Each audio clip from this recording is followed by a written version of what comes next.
ఆరు అరకలు కట్టే పెద్ద రైతులు కూడా అరకటెద్దులమ్మి అరువుకిచ్చిరి పొలము.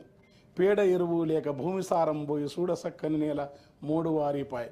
తేమ ఉండు దగ్గిన భూముల్లో సీమ కంపలు మెరుగెరా. వయ్యారి బామొచ్చి వరి మల్లె మొలిసింది, లొట్ట పీసు చెట్లు గెట్టున పెరిగినవి. తరి పొలము దగ్గింది, బెరి కలము మిగిలింది, సెలకంత మురమయ్యి గొలుకు గొలుకయ్యింది. కలమంద జమ్ముళ్ళురా తెలంగాణ కరువుకు గుర్తాయరా.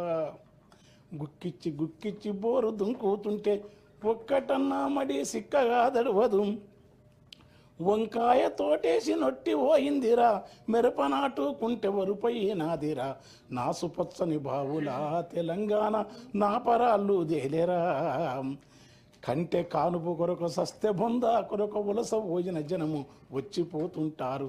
సావు పుట్టుకల మధ్య తప్పని పెళ్లికి ఇండ్ల సున్నాలేసి ఎగురంగ చేసేరు. పెళ్లి వెళ్ళిన నెలకురా ఇండ్లన్నీ పెంట కుప్పాలైతవి. దగ్గు దమ్ము టీబీ కక్కుడా బేదులతో 30 ఏళ్ళక ఈడ ముసలితనం వస్తుంది. నెలకు 3కు పైగా పీనుగలు లేవంగా పల్లె చుట్టూ పాడె కట్టెలు బూడిదాయే. ఇల్లుళ్ళు శోకాలతో తెలంగాణ తెల్లారిపోతుందిరా. అలాంటి ఉద్యమాన్ని కేసీఆర్, జయశంకర్, కోదండరామ్ సార్ మొదలుకొని తెలంగాణ మహాసభ అవన్నీ ఇప్పుడున్న సార్ కూడా మంత్రి పదవి మనతో కలిసి పనిచేసినాడు. అనేక మంది కవులు. అది వచ్చిన తర్వాత ఆ రైతాంగం ఏ తీరుగా అంటే మొక్కొస్తుంది కదా.